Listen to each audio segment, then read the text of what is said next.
Hi மக்களே, வணக்கம். இன்றைக்கி கருவேப்பிலையும் பூண்டையும் வச்சு ஒரு ஊறுகாய் பண்ணிடலாம். ஹெல்த்தியான முறையில் எப்படி செய்யலாம், ரொம்ப சிம்பிளாக குயிக்காக முடிக்கிற மாதிரி எப்படி செய்யலாம்னு சொல்லிட்டு நான் உங்களுக்கு செய்து காட்டுறேன். அதுக்கு நீங்கள் கருவேப்பிலை நல்லா கொஞ்சம் நிறையவே எடுத்துக்கங்க. இந்த அளவு, அதாவது நான் ஒரு 100 கிராம் அளவு பூண்டு எடுத்திருக்கேன். ஒரு கொத்து அளவு, ஒரு 2 கைப்பிடி அளவு கருவேப்பிலை எடுத்துக்கோங்க. நல்லா ஃப்ரெஷ்ஷான கருவேப்பிலையாக எடுத்துக்கோங்க. அடுத்து வெந்தயம், 1 டீஸ்பூன் வெந்தயம், 1 டீஸ்பூன் கடுகு, ஒரு 3 வரமிளகாய் எடுத்துருக்கேன் வறுக்கிறதுக்கு. புளி ஒரு 30 கிராம் அளவு புளி எடுத்துக்கோங்க. நல்லா கருப்பு புளியாக எடுத்துக்கோங்க. இதை தண்ணியில், ஒரு டம்ளர் தண்ணியில் நல்லா ஊற வச்சுருங்க. இது நல்லா ஊறிட்டு இருக்கட்டும் அப்படியே. அடுத்து பூண்டை உரிச்சிட்டு வந்துடலாம். பூண்டு உரிக்கிறதுக்கு ஒரு ஐடியா சொல்கிறேங்க. பூண்டை இந்த மாதிரி நல்லா உதுத்து வச்சுக்கோங்க. எல்லா பூண்டையும் இப்படி உதுத்து வச்சுக்கோங்க. உதுத்து வச்சுட்டு கடாயில் போட்டு லேசாக ஒரு 1 நிமிஷம் வதக்கி வறுத்திங்கன்னா தீயக்கூடாது. லேசாக வறுத்துட்டு கையில் பிசைஞ்சு விட்டிங்கன்னா நல்லா பூண்டு ஈஸியாக இருக்குங்க உரிக்கிறதுக்கு. கடகடன்னு உரிச்சிடலாம். குட்டி பூண்டாக தான் எடுத்திருக்கேன். ரொம்ப குட்டி குட்டியாக தான் இருக்குது.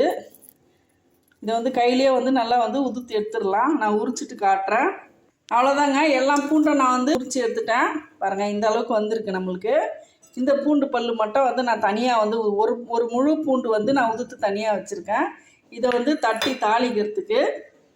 அடுத்து இந்த புளியை நல்லா ஊறின பிறகு நல்லா திக்காக கரைச்சி ஒரு கிண்ணத்தில் எடுத்துக்கலாம். இப்போ ஒரு கடாயை வச்சுருவோம், சின்ன கடாயாக வச்சுருவோம். இது கொஞ்சமாக தான் வறுத்து செய்ய போகிறோம். ஒரு 100 கிராம் அளவுக்கு தான் நம்ம ஊறுகாய் செய்ய போகிறோம். அதனால் சின்ன கடாயாக எடுத்துக்கோங்க. இப்போ கேஸ் ஆன் பண்ணிடலாம். சட்டி காயட்டும். அதுக்குள்ளே இந்த கருவேப்பிலை எல்லாத்தையும் உருவிடலாம்.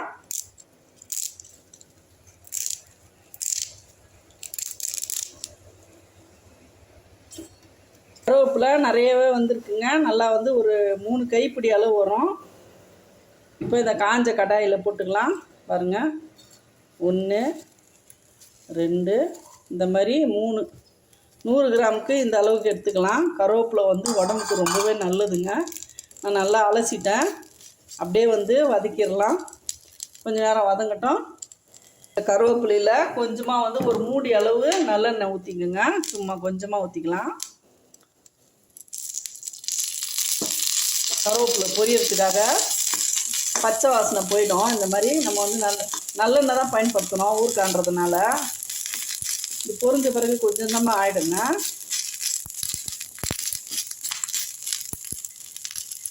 கருவேப்பிலை நல்லாவே பொரிஞ்சிருச்சுங்க. இப்போ இதை ஒரு தட்டில் போட்டுக்கலாம். தட்டில் போட்டாச்சு. அப்படியே ஆறிட்டு இருக்கட்டும். இப்போ அதே கடாயில் கடுகு, வெந்தயம், ஒரு 3 வரமிளகாய் இதை போட்டு அப்படியே வறுத்து எடுத்துடலாம். இதுக்கு ஆயில் ஊற்ற தேவையில்லை. நல்லா பொரியட்டும். கடுகு நல்லாவே பொரிஞ்சிருச்சு. ரொம்ப கருக விட்றாதீங்க, கசக்கும். இப்போ இதையும் அந்த கருவேப்பிலையே போட்டுக்கலாம். அடுத்து ஒரு இடிக்கல்லில் இந்த பூண்டை நல்லா தட்டிட்டு வந்துடலாம். ஒன்றும் பாதியமாக தோலோடு தட்டிக்கங்க. அப்போ தான் ஃப்ளேவர் நல்லாவே இருக்கும். இப்போ ஒரு கிண்ணத்தில் புளி ஊற வச்சோம் இல்லைங்களா, அதை நல்லா கொஞ்சமாக தண்ணி ஊற்றி நல்லா திக்காக கரைச்சி எடுத்துக்கலாம். இப்போ நான் இந்த அளவுக்கு கரைச்சி எடுத்துக்கிட்டேங்க. அது அப்படியே இருக்கட்டும். இப்போ கொஞ்சமாக அதே கடாயில் ஆயில் ஊற்றிக்கலாம்.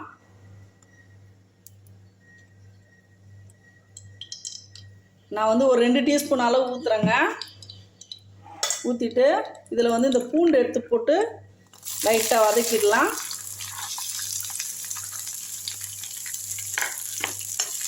பூண்டு அப்படி வதக்கி செய்யும்போது நல்லாவே இருக்குங்க.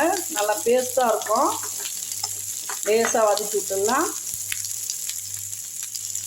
பச்சை வாசனை போகிற அளவுக்கு ஒரு 3 நிமிஷம் வதக்கினா போதும். பூண்டு ஊறுகாய்க்கு ரொம்ப பெருசாக இருக்கணும்னு அவசியம் இல்லை. பொடி நம்ம லைட்டாக துருவ தான் போகிறோம். அதனால் பொடி பூண்டாக இருந்தாலும் பரவாயில்ல.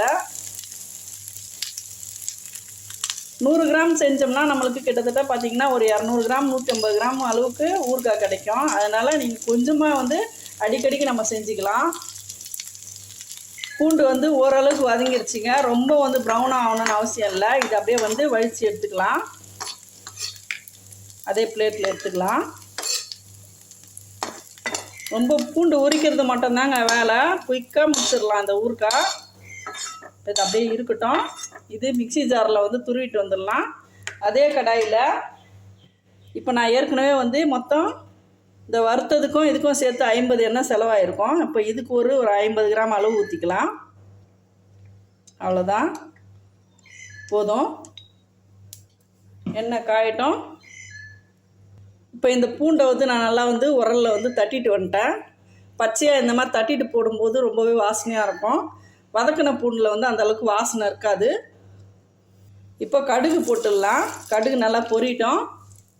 ஒரு மிக்சி ஜாரில் இந்த கருவேப்பிலையும் வெந்தயம் கடுகையும் நல்லா வந்து பவுட்ரு பண்ணிட்டு வந்துடலாம். கடுகு பொரிஞ்சிருச்சு. இப்போ இந்த பூண்டு தட்டி வச்ச பூண்டு இதில் போட்டு தீயை ஃபுல்லாக வந்து குறைச்சி வச்சுருங்க. ஃப்ளேம் வந்து ஃபுல்லாகவே கம்மியாக தான் இருக்கணும். பூண்டு நல்லா வதங்கட்டும். பூண்டு வதங்கும் போது ரெட் சில்லி வந்து ஒரு 3 டீஸ்பூன் அளவு போட்டுக்குங்க. நான் சின்ன ஸ்பூனில் 3 ஸ்பூன் போடுறேங்க, நீங்கள் பார்த்துக்குங்க. ஃப்ளேம் வந்து கம்மியிலே தான் இருக்கணும். லேசாக ஒரு வதக்கிலேயே வதங்கிடும். அவ்வளோதான். இப்போது புளி தண்ணியை தூக்கி இதில் ஊற்றிடலாம்.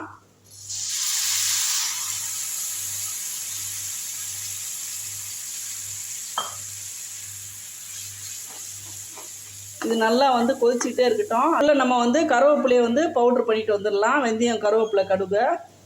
இப்போ நல்லா வந்து பவுட்ரு பண்ணியாச்சுங்க. இந்த பவுட்ரை வந்து இதில் போட்டுடலாம். இதை அப்படியே போட்டுருங்க. 1 டீஸ்பூன் அளவு இந்த 100 கிராம் பூண்டுக்கு கரெக்டாக இருக்கும். நல்லா கலக்கி விட்டுருங்க. எல்லாம் சேர்ந்து நல்லா கொதிக்கட்டும்.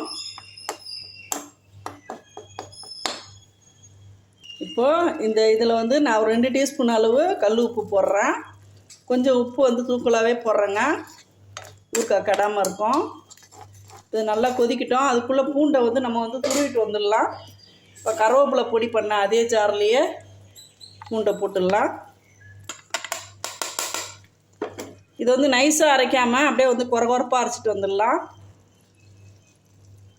பாருங்கள், இந்த மாதிரி ரொம்ப நைஸாக இல்லாமல் இப்படி குறப்பாக இருக்கணும். இப்போ ஃப்ளேமை வந்து ஹை பண்ணிவிடுங்க. நல்லா கொதித்து வரட்டும். கொதித்து எண்ணெய் பிரிஞ்சு வரணுங்க. ஒரு 2 நிமிஷம் கொதிக்கட்டும். ஒரு 2 நிமிஷம் நல்லாவே கொதிச்சிச்சு. இப்போது இந்த பூண்டு எடுத்து இதில் போட்டுக்கலாம்.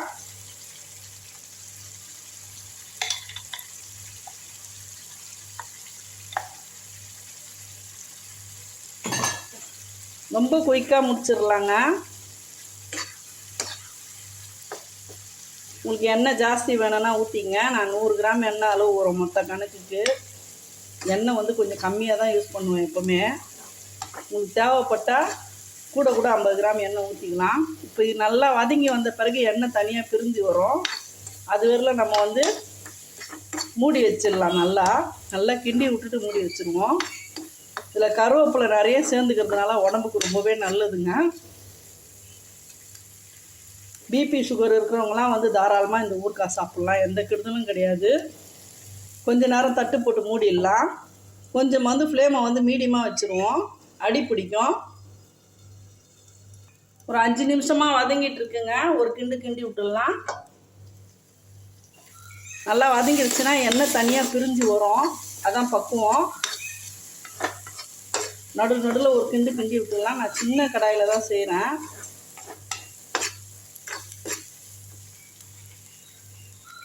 இன்னொரு 5 நிமிஷம் அப்படியே சிம்மிலே வதங்கட்டும்.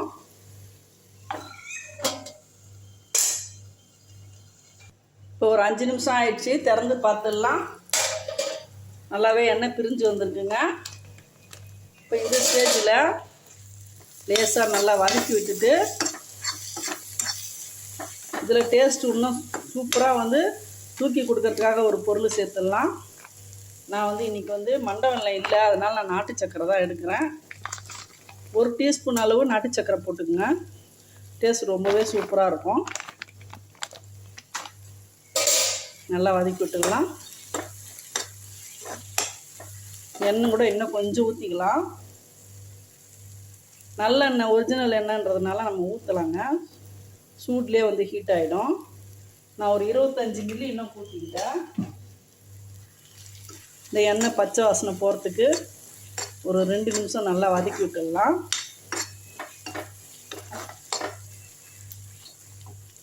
இப்போது இதில் வந்து கடைசியாக தாங்க பெருங்காயம் சேர்க்கணும், அப்போ தான் ரொம்பவே வாசனை சூப்பராக இருக்கும். நான் வந்து ஒரு 1/2 டீஸ்பூன் அளவு பெருங்காயம் சேர்க்குறேன். நல்லா வாசனையாக இருக்கும். லாஸ்ட்டாக போடும்போது முதல்ல போடாதீங்க. அவ்வளோதான். இது நல்லா ஊறின பிறகு எண்ணெய் பிரிஞ்சு மேலே தேங்கி நிற்குங்க. ஒரு 2 நாளைக்கு நீங்கள் வெயிலில் கூட வச்சு எடுக்கலாம் அப்படியே, இல்லை உடனே சாப்பிட்றதா இருந்தாலும் சாப்பிட்லாம். வயசானவங்க வந்து ஊறுகாய் கேட்பாங்கங்க, பிபி இருக்குது சுகர் இருக்குதுன்னு கொடுக்க மாட்டோம். ஆனால் இந்த மாதிரி செய்து கொடுத்து அவங்களுக்கு கொடுத்தாங்கன்னா, ஒரு கஞ்சி வச்சு கொடுத்தீங்கன்னா கூட இந்த பூண்டு ஊறுகாய் வச்சுன்னு சாப்பிட்டாங்கன்னா ரொம்பவே சூப்பராக இருக்கும்.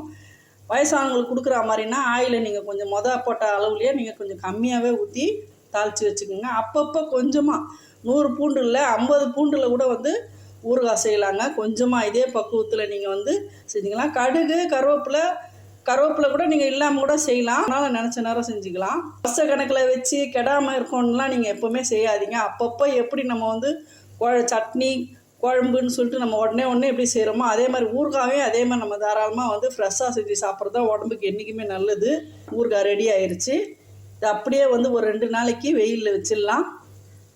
பூண்டு ஊறுகாய் பிடிக்காதவங்க யாருமே இருக்க மாட்டாங்க. எல்லாருக்குமே பூண்டு ஊறுகாய் கண்டிப்பாக இஷ்டமாக சாப்பிடுவாங்க. பழைய சோறுக்கு கஞ்சி சோறுக்கெலாம் வச்சு சாப்பிட்டோம்னா தேவாமிர்தம் மாட்டம் இருக்கும்.